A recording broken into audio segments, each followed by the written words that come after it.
Hey, what is up everyone, and welcome back to what is my long overdue Max Factory's 1/8 scale Kogitsunemaru review, and of course, he's from TOUKEN RANBU ONLINE. And if you're looking to get yourself one of these, or any anime figure for that matter, then head on over to Hobbylink Japan. The link is in the description below. But anyway, let's do this. So I have a feeling this is going to be a pretty quick review. All you have to do is attach the base like you would have seen already in the unboxing. So there's no alternate parts or finicky bits that you have to attach or anything like that. This is what you get straight away out of the box.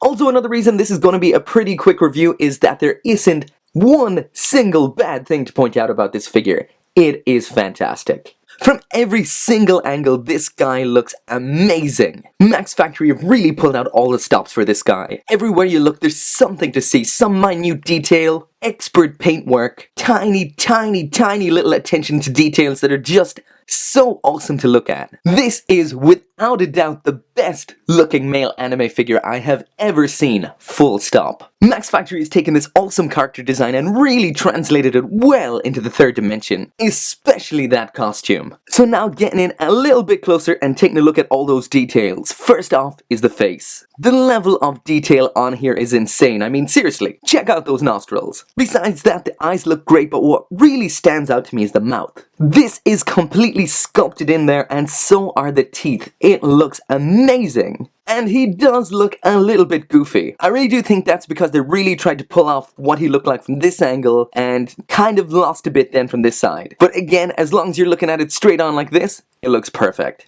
Next then is the hair, which looks like fox ears up here on the top, which is pretty cool, and that wraps all the way around to the back, just like that. This sculpting here looks amazing. All those big clumps of flowing hair. That just looks perfect. Moving now down towards the body, and I have to say, to me, this costume has to be the highlight of the figure. It is so amazingly sculpted. Just look at how natural all those folds in the material look. That looks incredible. Great attention to detail in there on the muscles. They could have just left that flat, maybe just kind of highlighted them on, but no, they are completely sculpted in there. The armor sections around the shoulder look amazing with some metallic gold on there. All these individual colored parts there, completely perfect. With a repeating pattern like that, it would be really easy to spot a screw up, but there is nothing to be pointed out there.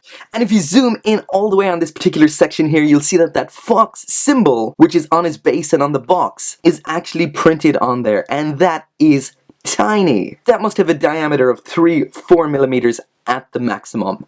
That is incredible detail. Next, now moving on to the hand, which is incredible just like the rest of the figure. But there is one thing that I have noticed. If you know the answer to this, then by all means let me know down there in the comments. But I've noticed that male figures tend to have really detailed hands. For example, like Alter's Shizuo from Durarara and Kotobukiya's Sebastian from Black Butler, they all seem to have fairly detailed hands, especially around the nails. I mean, like, if I zoom in there, you can see that the nails are incredibly detailed, and they seem to have a glossy coat on there as well. So basically what my question is there some kind of thing between fans of male anime characters and hands or something like that? Because I am pretty sure female anime characters don't have hands this detailed. But anyway, that is enough about his hand. Let's move down a little bit further, and as you can see, all those belts around the waist, again, incredibly detailed.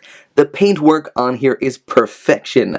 All that nice shading in all those folds, all the variation between the colors, the metallic, the matte, it looks so good. There is his katana on his waist as well in a nice metallic gold, what looks like a gloss white on the handle, and a nice fade from blue to white here on this rope. And finally now moving down to the legs, and just like on the original design, we've got a slightly darker color up here and a lighter color on the bottom there, and we've got this kind of darker line running between the two. Again, the sculpting on here is amazing, especially up here on this pocket. And not to forget the base, which is in black and gold, again with this cool fox symbol on it. So that is it for my review of Max Factory's Kogitsunemaru from TOUKEN RANBU. This figure is essentially perfection, and it really is a major positive step in the right direction when it comes to male figures. In the past, they've mainly gotten the crappy end of the stick in regard to quality and just overall figure aesthetics, but this right here, this is what I'm talking about. It is absolutely fantastic to see that the popularity of male figures is really rising.